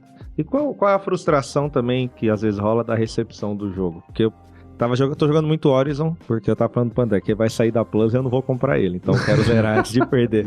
E, cara, tem muita coisa naquele jogo. E eu tô meio assim, cara, eu tenho que terminar, mas eu não quero fazer tudo muito rápido. Porque os caras fizeram muita coisa. Então você fica, cara, tem muito mundo a ser explorado. Mas tenho certeza que tem cara que jogou 2 horas e falou, mais ou menos, preferia o Clash of Clans. Aí ele tá no meio do jogo. Eu falei isso outro dia, tô trabalhando com jovens lá na igreja há muito tempo. Beleza, você prepara os sermões, tudo, e beleza, ele deu um bom feedback. Mas o dia que eu cheguei mais, falei, cara, esse fim de semana não deu muito tempo, vai ser um negócio mais simples. Cara, nossa, melhor pregação da vida. Olha só. Tocou meu coração. Aí você fica pensando, ai, que miserável. Tô um ano aqui, aí você estuda grego, hebraico. Aí no dia que vem mais ou menos, cara, agora sim Deus falou. Como que é isso no jogo? Você fala, nossa, fiz um baita jogo, os caras, Aí o jogo que você foi com 5 negros, nossa, que jogo fantástico. Novo gênio. Não, já aconteceu, assim, por exemplo, no Castle Crush, né, que você jogou. Muito bom. Obrigado. A gente, deu mó dedicação, assim, né? Na hora do lançamento foi um pouco diferente, né? Deu um problema técnico Que delícia. Cara, o jogo ficou fora do ar, a gente perdeu, porque essa hora a gente investe muito dinheiro pra poder fazer a distribuição. E o jogo ficou fora do ar, a gente perdeu uma grana, perdeu um monte de possíveis, assim, usuários, né? Então, foi bem ruim, foi bem frustrante nesse aspecto. Imagino. Lógico que, assim, acaba tendo recepções, pro mundo todo, né? Então a gente tem gente que gosta, gente que virou fã, que joga até hoje, desde o início, e teve gente que falou assim, não, pô, acabou de sair aqui o Clash Royale, eu prefiro o Clash Royale. E é super, assim, compreensível, assim, porque a gente tava fazendo um jogo muito parecido ao mesmo tempo que eles. Só que quando a gente fala assim, a gente vai lançar daqui uns 3 meses. Eles lançaram. E a gente viu, e aí mudou tudo. E aí pareceu que a gente tava fazendo uma cópia. Aí a Apple falou, pô, mas vocês estão copiando. Não, a gente não tá copiando. A gente fez um jogo muito parecido. Mas a gente teve que fazer algumas mudanças e tal, pra ficar mais longe ainda. São várias frustrações, assim, que rola, né? Mas agora tem jogos muito simples que deram muito certo. Por exemplo, tem um que chama... que eu nem considero tanto um jogo, né? Mas é um dos nossos, que é um Color by Number. Foi feito em poucos dias. Isso aí você vê gente no busão jogando. Tem muita gente jogando, assim. É gigantesco. Você fica pintando felizão, os caras estão lá. Pintando pixelzinhos e tal.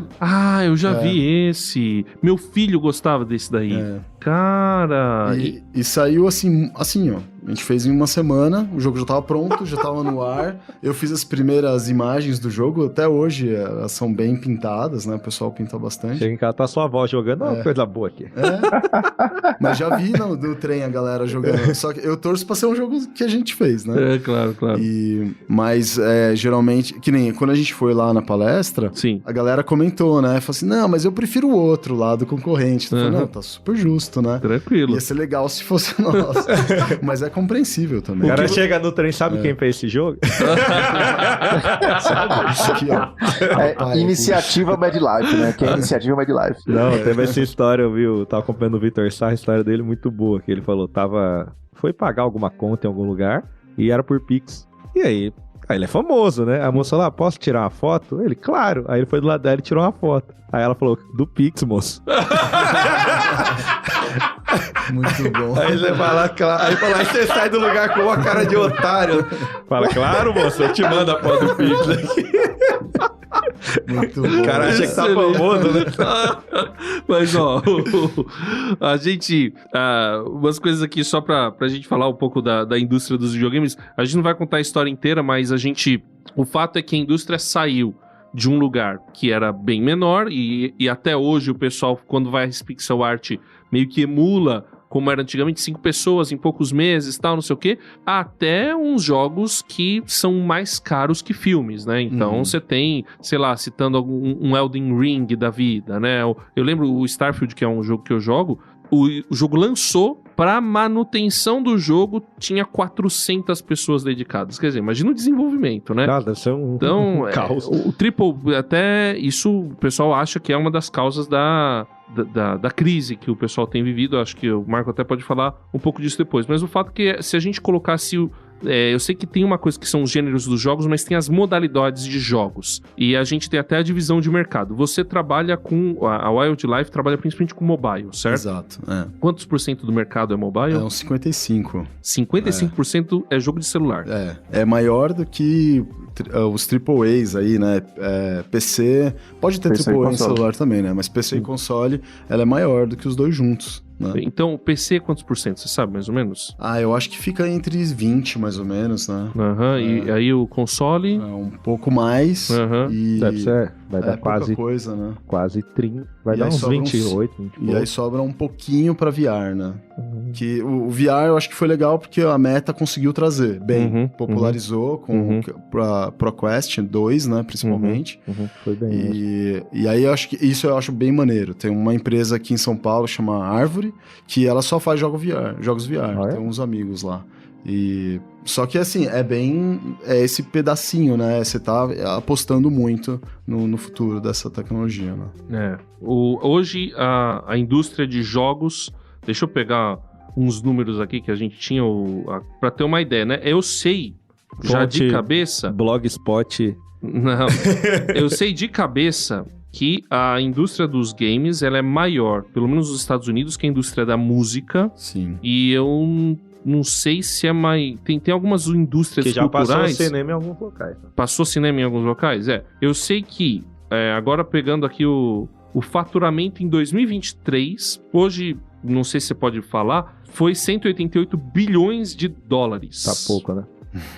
Então, o número de jogadores é 3,3 bilhões no mundo. Se a gente tem a população de 7 bilhões, né? Quase metade da população mundial joga videogame. Algum tipo de videogame. A maioria é celular, né? E aí... 1 bilhão de chinês. Essa divide. A gente tá na 10ª geração, e aí você tem desde os jogos AAA, que foi que você comentou, até os indie, que o pessoal fala, né? Sim, o que seria... Como que a gente classificaria os jogos nessa produção, assim? Entre o indie e o AAA, assim? Como que... Você saberia dizer um pouquinho pra gente? O indie, ele acaba ele sendo um grupo de pessoas que se organizam independentemente, assim, de uma grande empresa, de uma grande marca, e eles falam assim, pô, vamos fazer um jogo por conta aí, nós. E isso acaba virando depois, se der certo, uma grande empresa, né? Certo. Mas é mais por ser independente, né? Daí que vem o nome indie. E o que mais, assim, só pra... Não, é internamente, por exemplo, lá vocês vão fazer um jogo, a gente quer fazer não sei se vocês têm AAA, ou se, ou como é que vocês classificam os jogos, esse daqui é de orçamento mais baixo, tal, tem uma prateleira, assim, que classifica mais ou menos o jogo em termos de produção, né, de quantidade de investimentos, essas coisas. A gente acaba ficando mais, né, nesses termos, assim, por exemplo, é casual, ou é hiper casual, é mid-core ou hardcore, né? Então a gente fica mais ou menos... Aí o fato de ser AAA ou não é a quantidade de investimento, por exemplo, visual que a gente vai ter, ele vai ser... é o melhor possível ali dentro daquela engine que a gente está utilizando, jogo pesadão e tal. Só que, por exemplo, se a gente fizer um jogo muito pesado, o cara não consegue baixar no 3G, no 4G. Ele vai ter que esperar um Wi-Fi. Então a gente já não faz um jogo tão pesado logo de cara para a pessoa poder baixar em qualquer lugar. Então a gente já diminui a barreira de entrada do usuário, né? Um Genshin Impact que você tá... Então, imagina quanto da tempo... fibra ótica para baixar o negócio. Demora no Play. Eu falei, que isso? Então, imagina no celular, né? E Genshin Impact é muito de smartphone também, né? O pessoal joga bastante. Ele tá cross-plataforma, mas ele é muito forte. Mas começou no celular, mobile. E é um gênero também que ganhou alta absurdamente nos últimos anos, que é o gênero gacha, né? Por mais que ele seja MMO, mas ele bebe muito da fonte do gacha. Mas o que é o gacha, você ficar gastando grana dentro do jogo em cima de porcentagem de caixas. Tipo, eu vou liberar um evento essa semana que são porcentagem de 10% de abrir box, você ganha uma roupa. Aí 50% você ganha um kit de armadura e 100% você ganha, sei lá, tudo, VIP do mês e não sei o que, não sei o que. Aí pra você conquistar isso, você tem que comprar caixa. Aí quanto mais caixa você compra e gasta no jogo, a porcentagem de chance de você ganhar os Mas esse é o tal do loot que você faz? Isso. Quase isso. Mas é porque loot em MMO a gente chama mais loot quando você cata no chão, né? Então, nesse caso, já é mais gift box mesmo. Você compra as caixas pra abrir. Porque loot era o Ragnarok, isso era aleatório. Se você ia dropar coisa boa. Vou matar um mob e o que dropar no chão é o loot. Mas eu ainda acho esse razoável. O que eu falei, eu tenho o meu ranço com Clash of Clans, que eu joguei muito, mas pra mim é Otário Coin. Que é uma fila interminável, você paga pra andar na fila, entendeu? Porque, tipo, eu construí alguma coisa. Aí você vai lá, demora 10 dias. Aí você paga pra ele construir. Mas aí tem um outro nível e você tem que pagar de novo. Então, tipo, esses aí que você já ganha alguma coisa mais palpável, eu acho melhor. Porque aí te dá uma sensação de que foi uma compra mesmo. Não só que eu acelerei um processo. Porque, pensando em termos de consumo, você tem também vários tipos de jogos. Você teria o single player, que é o jogo que você compra, sei lá, eu sei que o preço do jogo é R$250, é R$300, é uma grana, beleza. É um bom jogo, vamos dizer, tá por aí. É isso, mas eu compro e jogo aquele jogo e eu sei que eu vou ter toda a experiência completa por aquele preço que eu paguei. Você tem o jogo como serviço, que muitas vezes é gratuito, mas ele te faz gastar grana lá dentro. Você gasta muito mais. Skin e tal. Ouvi falar um cara que tinha gasto, acho que, sei lá, se foi no Fortnite, 3 pau, 5 pau. Não, no Fortnite você... Mais 5 mil. 5 mil. A gente chama de golfinho. Como assim? Porque tem os níveis dos gastadores, né? Então tem uns caras que de 1.000 a 1.000 e pouquinho, a quase 10... é considerado um golfinho. E tem as baleias, que são os caras que gastam acima de $10 mil. Ô, louco! Então, é que assim, gasta, cara, muita coisa. Tem skin no CS, que gasta muito. Tem skin de uma arma no CS que vale milão, velho. Nossa, então... Aí deve ser uma equipe de designer absurda, né? Porque é muita coisa nova direto, de desenho. É que acontece, o jogo, a gente chama isso de freemium, né? Então você tem o jogo de graça, você tem mais ou menos 1 a 5% no máximo de baleias, de pessoas que financiam o jogo pro resto do mundo jogar. Então, assim, essa galera realmente gasta, tá engajada, muitas vezes não dá pra entender, né, como que acontece, né, o que essa pessoa faz. E, por exemplo, existem jogos que, a gente tem um jogo de tanque de guerra, se você somar todos os valores de todos os tanques, você consegue comprar um tanque. Então, lógico que é um tanque de boa, né? Às vezes é um tanque velho, sei lá. Mas, assim, é muito dinheiro. E tem cara que conseguiria comprar um tanque. Tem cara... Você tá terminando o jogo, dali a pouco você lança. Tem gente que já terminou. Já consumiu todos os conteúdos. Eu falo assim, gente, já tem gente... A gente precisa fazer mais conteúdo.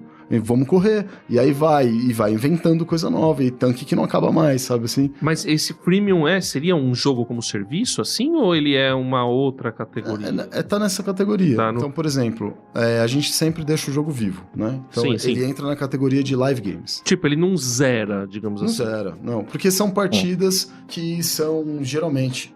isso é uma coisa boa também. Você tem partidas entre pessoas, você tem ranks, tem clãs. Então, assim, elas geram uma competitividade, eles se cobram muito. Então, os clãs ficam... E eu já entrei de espião em vários clãs, assim. Até, às vezes, pra zoar um outro clã e depois voltava, né? Mas eles não sabiam que eu tava desenvolvendo o próprio jogo. E você vê a galera se cobrando. Fala, pô, todo mundo abriu os baús aí que precisa abrir, todo mundo comprou as melhores armas. Pô, a gente não cumpriu a missão do clã porque você não entrou, parceiro. E aí, como é que faz? E aí os caras tiram o cara do clã, entendeu? Eu sou muito. Você qual que é? O furão, ou Felipe? O chato mesmo. Eu direto. Eu tenho uma conta no Clash of Clans até hoje que é forte. Então, de vez em quando a coisa tá apertada, o cara manda mensagem que ele me tirou do clã. Então, tem como você atacar nessa guerra? Aí eu vou lá e ataco e não jogo mais. Cara, esses jogos tudinho, Clans, o Royale, o que lançou do Warcraft também, que é o Warcraft Rumble. Warcraft Rumble também. Nossa, quando sai esses jogos, eu sou o primeiro a abrir o jogo.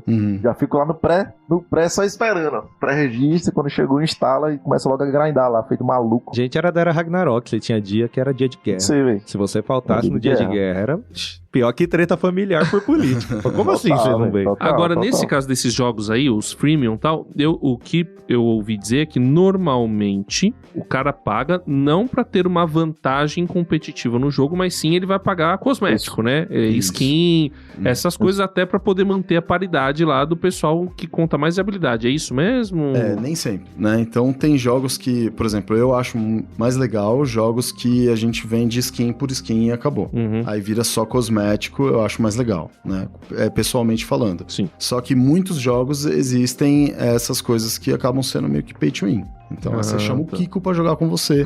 E você é o Chaves. Lá, você é o Chaves. E aí ele vai lá e te arrebenta, sabe? E esfrega na tua cara que ele tá com aquele... E existem vários jogos que fazem isso. Então eles meio que te podam em algum determinado momento, você não consegue evoluir tanto, e aí você precisa pagar. Tem gente que já fala assim, beleza, encontrei esse muro, eu vou desanimar, vou parar de jogar, dá uns churn aí, né? O pessoal sai do jogo.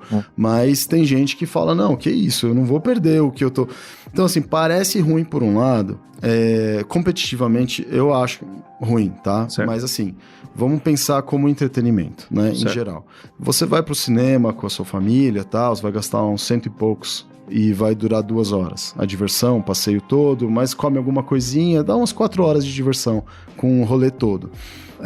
Com esse valor, você consegue, se você gosta muito do jogo mobile, você consegue se divertir às vezes por meses. Várias horas por dia, por meses, e gastando mais ou menos o mesmo valor. Depende do usuário, né? Claro, tem cara que quer gastar muito mais que isso. Então, assim, fala assim, pô, o prazer que eu tenho ali, às vezes, em 2 horas de fazer um passeio, eu tenho esse prazer diluído em várias horas por dia durante muito tempo. Então, é meio que justo. é o jeito do cara se divertir, sim, sabe assim? Sim. Depende muito do jogo. Dessa linha do MMO, eu achava que ele era bem competitivo. Quando, tipo, Ragnarok chegou uma hora, era pago. O WoW, né, o World of Warcraft, então, tipo, você pagava uma mensalidade, entrou no jogo, beleza. Você até tem skin, mas, tipo, todo mundo pagou, tá aqui, vamos jogar. Aí é habilidade. Quando você fala de jogo competitivo, isso chama muito mais atenção. Agora, por diversão, gasta o que você quiser aí, filho. Não, eu acho bem legal, na verdade, a maneira como a indústria, ou as maneiras que a indústria encontrou de se financiar. Porque antigamente era o cartuchão, você comprava o console e comprava o cartucho. Era assim que os caras tinham como se financiar. Hoje você tem muitas outras maneiras. Tem até o pessoal começando com publicidade dentro dos games, né? Não sei se vocês chegam tem jogo a fazer isso daí, né? Que você quase é obrigado a pagar, porque não dá. É só ad na tela. É só ad. Você virou 2 vezes pra esquerda, ad. Exatamente. Dos 100% de jogo que eu vejo ou que eu baixo pra jogar, pra testar, pra conhecer, pra roubar principalmente, tipo, uns 80% esses aí só expõe de propaganda, viu? Acho que uns o cara joga no modo avião. São jogos total, velho. Total. Então, e tem, por exemplo, assim, algumas maneiras de você deixar essa experiência. Por exemplo, existe o time de monetização. Então, esse time ele vai encontrar diversas maneiras. Ele pode ser com gacha, pode ser com ads. Por exemplo, existe um jogo que eu gosto de jogar, eu não lembro o nome agora, mas ele tem um de zumbizinhos. Você vai para um cinema. Se você quiser dar uma relaxada, você vai pro cinema. Lá no cinema você vê um ad. Então, e aí você ganha combustível, você ganha algumas coisas a mais que te ajudam a jogar. Faz algum sentido dentro do jogo. Faz um sentido dentro da história do jogo e tal. Agora você tá jogando, do nada vem um pop-up na tua cara de um jogo que é feio, ou que é de um... Às vezes é uma criança jogando e o jogo ele é inadequado pra qualidade, aquela propaganda. Sim, já tive muito problema com isso. A gente já fez isso. Eu falo a gente em nome da empresa. Sim, claro. A gente tem um jogo do Sniper 3D Assassin e uma das coisas que mais vendia anos atrás era tiro na cabeça dos caras. E aquilo lá, vinha umas mães ligar, pô, meu filho tava jogando um jogo mó infantil e veio uma propaganda de vocês. Aí o pessoal começou a ficar mais esperto de não ter esse tipo de conteúdo. Parece o tigrinho do jogo infantil. Então... Agora, falando, a gente sabe, não sei se todos os ouvintes sabem disso, que a indústria ela ainda passa, talvez você mesmo mencionou que vocês estão em crescimento, né? Mas eu sinto que ela passou recentemente por uma crise mundial. Sim, a indústria como um todo. O que aconteceu nessa crise? Eu acredito que foi a bolha da pandemia. Todo mundo começou a jogar muito mesmo, né? Aumentou muito a quantidade de usuários e os investidores falam assim, é a nossa chance, né? Vamos aproveitar essa grande brecha. Quando passou a pandemia e a galera parou de jogar, quem já não era tão jogador assim, sentiu essa bolha, estourou. Então, começou a ter demissões em massa, assim, bem difíceis. Bem difíceis de ver, né? Então, eu passei por 5 demissões em massa na empresa. Tô lá. Só que, assim, vi vários amigos indo embora. Então, assim, não é legal passar por isso. Mas a empresa, às vezes, não vê outra... Não tem o que fazer. E não foi só lá. Você pega no mercado mundial mesmo... casos e casos de pessoas. O que acaba sendo um pouco bonito de ver são algumas outras empresas que se formam a partir disso, porque às vezes você precisa de um chacoalhão desse para poder tomar alguma atitude e fazer uma empresa nova. Outras empresas que falam, olha, a gente acabou de receber um investimento grande, estamos com as nossas vagas aqui, vocês que acabaram de sair da empresa tal. Então, assim, você vê um movimento ali das pessoas querendo se ajudar, né? Legal. Pra essa fase difícil, né?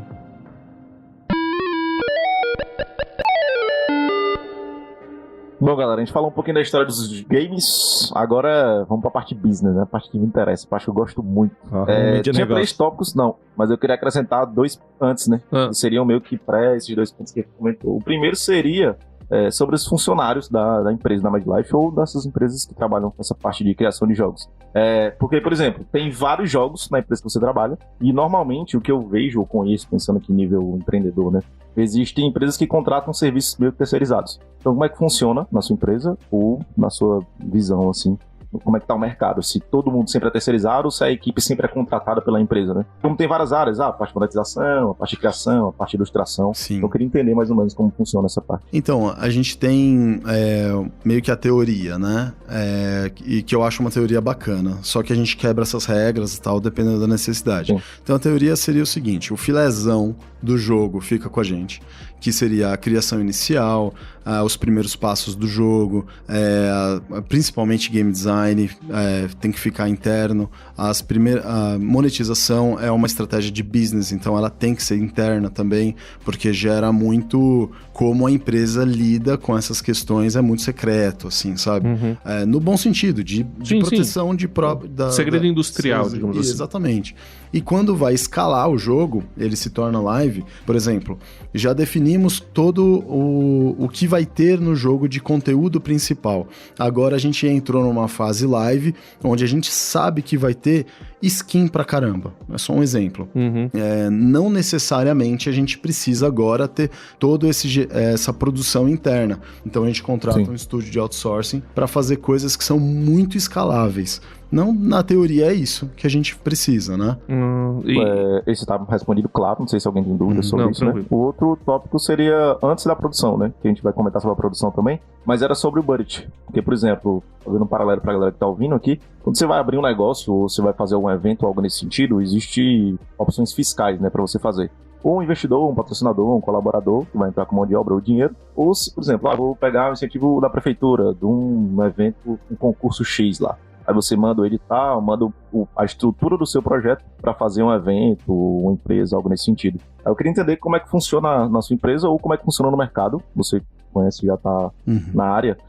Como é que funciona o budget inicial, que seria o valor de entrada. Porque você pensa assim, chega um investidor e fala, eu tenho 50 mil aqui para investir na sua empresa, ou a empresa que chega nele. Ou como é que funciona? Eu quero um projeto tal com um valor de 100 mil, aí eu tô precisando de pessoas assim, pessoas assado. Como é que funciona essa conversa, se você tiver como explicar também como funciona na sua empresa? Na Wildlife, por exemplo, há muitos anos atrás, começou com os dois irmãos, né, o Arthur e o Vitor, e eles começaram por conta própria. Eles tinham um pequeno investimento familiar e saíram das áreas que eles estavam atuando e começaram a desenvolver jogos, cada um no quarto, cada um no seu quarto. E eles começaram a ver um jogo, por exemplo, o Pinguim, que era um jogo antigo pra caramba de mobile. E aí um fez a versão Android, outro fez a versão iOS e apresentaram, colocaram, com esse investimento, colocaram nas lojas. Só que bombou, o jogo deu muito certo, né? E aí chamou a atenção de investidores maiores. Aí você consegue fazer com esse dinheiro uma boa gestão e fazer novos jogos. Esses jogos são lançados, dão certo de novo, chama a atenção de mais investidores. Porque os investidores, eles não vão querer colocar dinheiro baseado numa promessa ou porque você é um cara legal. Sim. Ele quer ver um resultado prévio para fazer uma predição, para falar assim, eu consigo fazer mais disso, já provei com 2, agora o terceiro tá chegando aí, e a nossa tese é muito boa. E aí os caras, gostei de vocês, acho que vocês estão com o pé no chão, vou investir mais. A grosso modo é isso. Ou seja, hoje, para alguém que queira começar uma nova empresa, eu acredito que a pessoa precisa escolher um jogo que tenha esse baixíssimo custo, o time tem que ser pequeno para evitar muita conversa, né? Por exemplo, a gente está em 4 aqui. Se a gente tem que dividir essa atenção para os 4 falar. Se fossem 10, ia dividir a atenção para os 10 falar, a profundidade da conversa ia ser menor. Isso é um resumo das reuniões que a gente vai ter no dia a dia. Então, a gente precisa ter grupos menores para conversas mais profundas, decisões mais assertivas e mais rápidas. E aí você consegue lançar um joguinho. Você precisa ter esse loopzinho de colocar na loja, ganhar $1 que seja e já sentir o gostinho dessa máquina girando. A partir daí, dando mais resultado, você consegue procurar algum investidor. E eu acho que esse é um bom caminho, né? Ou isso se você quiser crescer muito, muito, muito, né? Mas se para você tá bom, minha ideia é ter um faturamento tal anual. E esse joguinho já tá dando com esse time pequeno, você chama a galera pra ser sócio. Uns 4, 5 caras, uns 10 caras, é tudo sócio. Você não vai conseguir pagar um salário, entendeu? Vai todo mundo ganhar porcentagem em cima do que o jogo render. Agora, qual seria a média do custo de um jogo mobile? Sei que AAA, dependendo do jogo, é de 100 milha pra cima, né? Sim. De dólares. Mas de um jogo mobile, sei lá, tem algum piso e teto? Sei lá, eu quero fazer eu sei, uma coisa é o cara fazer um jogo que parece o Mario de Nintendinho, né? Mas, sei lá, um jogo mobile que você sabe que vai dar um resultado legal com um mínimo ali, até um jogo que é mais desenvolvido. Tem uma faixa aí, normalmente, que se trabalha? O que dá pra imaginar é mais ou menos, 1 milhão, cara. Sabe, 1 milhão, 2 milhões de reais. De dólares. De dólares. Na indústria a gente acaba sempre falando, lidando com custo de produção em dólar, né? Certo. Mas eu acho que 1 milhão, assim, eu acho que é um jogo que pode trazer um resultado bem, bem bom. Tem que ser muito bem pensado, todas as áreas. Só que tem um detalhe. Pra distribuição, bota mais 1 milhão aí. Então porque assim... Porque envolve servidor também, né? A distribuição mais no sentido... Eu pensei que a fatia maior fosse de servidor, justamente porque a nível internacional, então vai ter milhões de pessoas acessando. Então isso eu sei que é muito caro. Hoje também tá numa discussão aí de barateia, não barateia. Tem poucos locais que são servidores. Mas pensar que é milhão pra distribuir também, nossa, é pegar a produção... Eu tô falando isso assim a grosso modo, tá? Tudo não tô bem. nem falando um chute. Que tá rolando lá na empresa, nem nada. Tranquilo. Mas bem geral, bem por cima, vai 1 milhão pra produção e 1 milhão... e dá, real também 1 milhão é muito, né? Então dá pra fazer também um jogo indo pra real. E aí você põe mais o dobro ali, né? A mesma quantidade pra distribuição, às vezes até um pouco mais. Porque assim, a galera precisa ver teu jogo. Há 5 anos atrás, a gente tinha 1.200 jogos por dia, só na Apple Store. Cara, imagina hoje, eu não tenho esse número hoje, mas deve ser muito mais. Nossa, é muita coisa. Você precisa se destacar. Então, assim, como que você faz? Você pega empresas que não... a Supercell, ela não faz muito dessa coisa de compra, de distribuição. Você não vê Você tá... passeando ali no Instagram, no Facebook e ver uns anunciozinhos da Supercell, é muito difícil. É mais fácil você ver um vídeo, um filme, um cinemático lá, bem feito e tal. Então, assim, principalmente Squad Busters, que teve agora, o lançamento foi muito cinemático. Sim. E é muito bom. A estratégia deles é a mais legal que tem. É a mais divertida. As outras... se você não tem esse punch que a Supercell tem, você acaba indo para as Edge Networks, que são outras empresas que viabilizam pequenos cartelinhas, pequenos anúncios, que você tenta chamar a atenção de várias maneiras, tem vários estudos para isso e tal. Pensando nas funções básicas da produção de um game, qual que você acha? Eu começo pela ideia, eu passo pro primeiro protótipo, vou para arte... quais seriam, assim, os passo a passo, até chegar ao final, né? Os cabeças de chave principal, eu sei que num jogo maior você vai precisar de mais pessoas, principalmente por setor, mas como que seria aí, pensando nas etapas do processo de produção e as pessoas ou pessoas-chave envolvidas? Você pega primeiro, assim, um cara de business... que ele tem uma noção do que tá rolando bem no mercado. Aí esse cara troca uma ideia. Geralmente esse cara, ele é o product owner lá, ele cuida do projeto todo. Então né? é um produtor, digamos. Um grande produtor. Certo. Ou um game director, E aí ele fica lá, tô com uma tese, uma ideia que eu acho que vai ser interessante pegar esse jogo que faz sucesso, misturar com esse outro jogo, eu acho que a mecânica vai ser muito maneira. Ou, por exemplo, gosto dessa mecânica, mas não gosto do jeito que eles fazem a monetização. Então eu vou pegar essa outra monetização, minha tese é essa, acho que vai dar super certo. Aí eles desenvolvem um protótipo. Então, geralmente, um engenheiro, um cara que faz uns códigos lá, e aí eles nem precisam de arte. Logo nesse início não precisa. Pode fazer com umas coisas bem tosquinhas lá e tal. Logo a partir daí a gente faz uns testes internos e a galera vê, tá maneiro, esse jogo tá legal, vamos passar de fase? Vamos. E aí entra pra um alpha e nisso já entra um artista. E aí ele já começa a pegar esse jogo tá meio que prontinho, nosso objetivo é fazer um vertical slice, né? A fatia do bolo lá com todas as camadas prontas, mas você não vai ter o orçamento para fazer o bolo inteiro. Pra fazer só uma fatiazinha. Então nisso você já começa a pegar, vem o diretor de arte, por exemplo, e começa a pegar o que vai combinar com essa mecânica. Os personagens tá visto de longe, tá visto de perto, quanto que vai gastar, que não vai e tal. Tem muita coisa pronta, então a gente tem um dos nossos valores lá, é Innovate with Research, então é inovar com pesquisa. Certo. E aí a gente pega e cria uma tese também. Uhum. Essa tese, como eu comentei antes, ela é avaliada, né? Certo. E a gente vê se isso funciona ou não. A partir daí, resumindo um pouco mais a produção, vai ter animador, vai ter um cara de efeitos especiais, vai ter a galera da música, do som, é muito maneiro, esse time nosso lá é sensacional. E então eles fazem, por exemplo, até essas coisas que talvez vocês estejam bem familiarizados, né? Esses sons, eu esqueci o nome desta técnica. Efeito sonoro, né? Efeito sonoro, mas tem aquela técnica de coisas... É sound effects, né? Mas eu sei do que você tá falando, que o pessoal no rádio antigo usava, isso, né? Que exatamente. fazia o som ao vivo e tal. Não é sound designer? Acho que eles são sound designers. Certo. E aí, beleza. Tem a galera da música, que faz umas composições legais. Eu tive o privilégio de chamar um cara, chama Gord Rabi, para fazer a trilha de um jogo que eu tava cuidando há muito tempo atrás, que é um jogo de tiro, de sci-fi. Eu sei que eu até comentei, né, que a gente toma cuidado pra fazer sci-fi, mas a gente faz. Legal. Tem maneiras.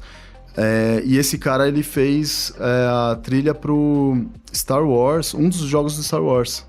Uau, um dos jogos, né? Uau. E aí eu falei, esse cara é incrível. Então ele fez a trilha lá, eu dirigi a trilha junto com o cara. Fui falando tudo que eu precisava. Eu falei, tô sentindo... olha só, metido, né? Falei, tô sentindo falta de uns metais aqui, ia ser bacana e tal. E tá de ajuda? O cara foi e colocou lá uns trombonão. Eu falei, era isso, cara, era isso que eu queria, perfeito. Agora dá pra pôr uns sintetizadores aí, porque é um pouco sci-fi a história e tal. Cara, ele misturou o clássico com os sintetizadores no início. O resultado é absurdo, cara. Ele virou um maestro. Cancelou. Cancelou o projeto? Só pra ter uma ideia, o The Last of Us 2 foram 200 funcionários dedicados, 6 anos de produção. 220 milhões de dólares o custo dele, mais de R$1 bilhão. Nossa. Lucro, 6 bilhões de dólares. 200 funcionários? Achei até... Durante 6 anos, você dedicou 200 caras, 6 anos só pra fazer uma coisa. Mas acho que GTA... Mas acho que deve ter algum setor por fora, né? Não, cara. 5 mil funcionários de GTA, né? Eu acho. Eu não duvido, não. Mó galera. Não, porque no caso do Starfield é 400 só pra manutenção, então... Mas é porque também o The Last of Us... Esse é o parte 2 ou parte 1? Parte 2. Parte 2? Já tem quanto tempo o parte 2? Ele é Play 4 ainda, né? O Horizon também foi 1 bilhão o custo, R$1 bilhão, 5 anos para ser desenvolvido, 300 funcionários. É por causa do estilo de jogo. O Last of Us ele é um jogo mais linear, né? O Horizon já é mundo aberto, o GTA também entra online, aí você tem... Tem online, outra história. Pois é. É uma indústria. Dá pra trabalhar nessa Acho que tem vaga aí no mercado. Tem vaga. Manda seu currículo lá, Carlos. Eu vou mandar. Estão pagando melhor lá. Estão pagando melhor e eu vou poder jogar videogame. Então, vou ser beta teste. Mas esses joguinhos freemium, eu já falei, é igual o One Piece, né, Felipinho? Que assim, quem tá lá dentro sabe que não vai acabar nunca. E quem vai começar tem preguiça. Desse jeito mesmo. Depois que começa, não sai mais. Essa que é a questão. No máximo, você migra de um pra outro. Eu saio do Clash, eu vou pra outra, aí depois eu volto, depois vou pra outra, depois eu volto, e fica nesse loop eterno. Compra celular com memória só pra ter jogo, né? Nossa, o meu aqui, ó, já troquei. Esse aqui é só pra game, papai. Aqui já tá só com joguinho. A esposa preocupada que você tem 2 celulares, mas um é só pra game. Então baixa as coisas da Wildlife aí, ó. Isso aí. Total. Manda currículo.